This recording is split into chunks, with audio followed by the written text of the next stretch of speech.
Hammer on a summer afternoon in 1936, Max Hahn and his wife were walking along Red Creek in London, Texas, when they spotted something peculiar, a piece of wood protruding from a chunk of rock. What they found would become one of archaeology's most contentious artifacts, a hammer that some would claim challenging our understanding of human history. When the Han's son finally cracked open the stone, a decade later he revealed a hammerhead with properties that seemed to defy easy explanation. The hammer itself seems ordinary enough. 6 inches of iron head with a wooden handle, similar to tools once used by 19th century miners. However, analysis showed the metal to be 96.6% iron, a purity that some claim would have been impossible to A with 19th century technology. Strangely, the wooden handle seemed to be partially fossilized, but it's the rock encasing the hammer that has sparked the most debate. The limestone concretion holding it has been variously dated to the Cretaceous period, the Ovis and the Suan geological spans, stretching back hundreds of millions of years before humans walked the earth. In 1983, the hammer found its most passionate advocate in Carl Baugh, a creation who purchased it for his creation, Evidence Museum Bow, dubbed the London Artifact, and presented it as evidence of an advanced, pre-flood civilization. Perhaps the most telling aspect of the London hammer might be what hasn't been done to it. Despite numerous requests, the hammer's wooden handle has never undergone comprehensive carbon dating. When a limited test was finally conducted in the late 1990s, the results suggested the wood was no more than 700 years old. Geologists have a simpler explanation. The hammer was likely dropped by a frontier craftsman in the 19th century, after which mineral-rich water seeped around it, forming a natural concrete. Similar processes have encased World War II artifacts in stone in mere decades. As Red Creek wins its way past London, Texas, the hammer remains on display in its museum case. While the evidence strongly suggests it's a 19th century artifact, definitive answers will remain elusive unless the hammer is made available for further testing. The Dorchester Pot. Weigh the Dorchester Pot. A massive explosion shook Meeting House Hill on a crisp morning in 1851, sending chunks of ancient rock cascading through the air of Dorchester in Massachusetts. But when the dust settled, the workers who set off, the blast discovered something that would spark one of America's most peculiar archaeological mysteries among the scattered debris of shattered rock.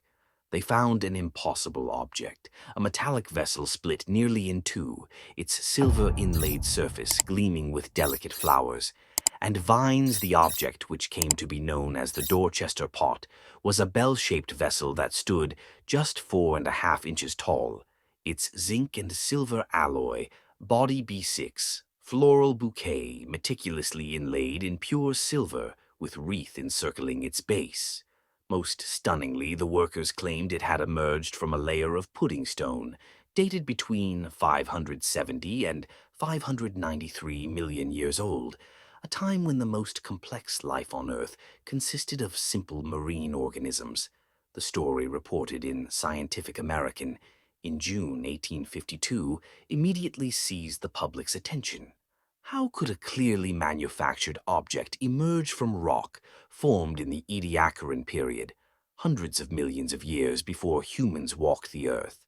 Some saw the artifact as evidence of ancient civilization's lost time.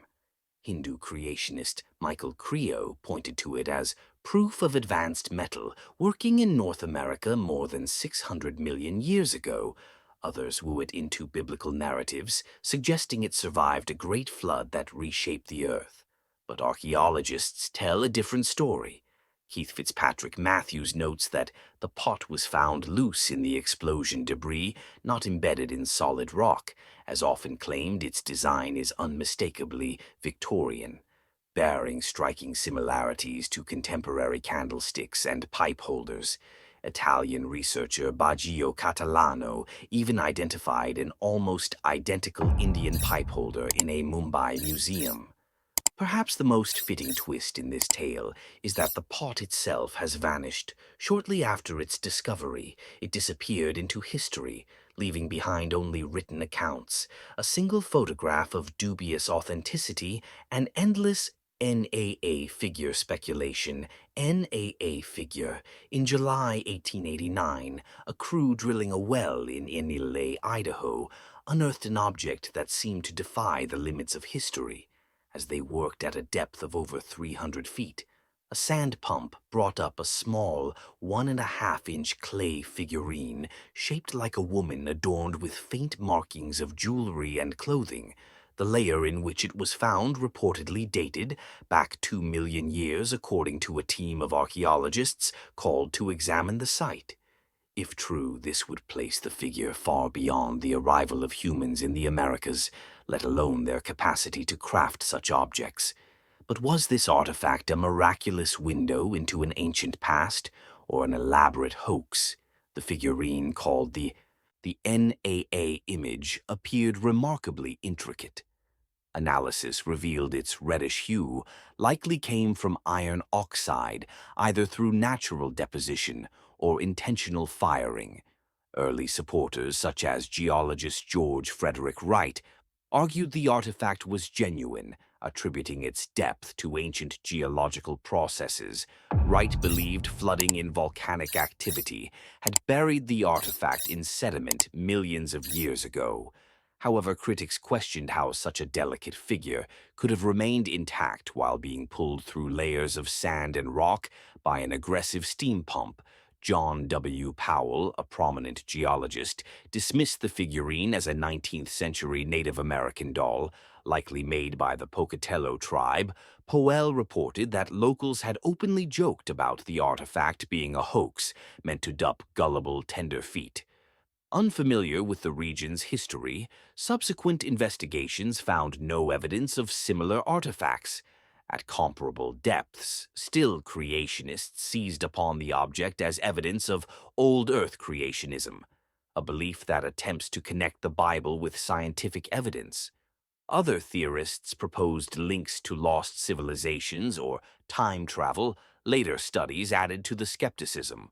Archaeologist Keith Fitzpatrick Matthews found additional inconsistencies, noting that similar iron-stained clay balls were located far above the base salt layer, suggesting the figurine had likely been displaced by the drilling process or natural geological shifts. Today, the NAA image resides in the Idaho State Historical Society Museum, surrounded by questions it may never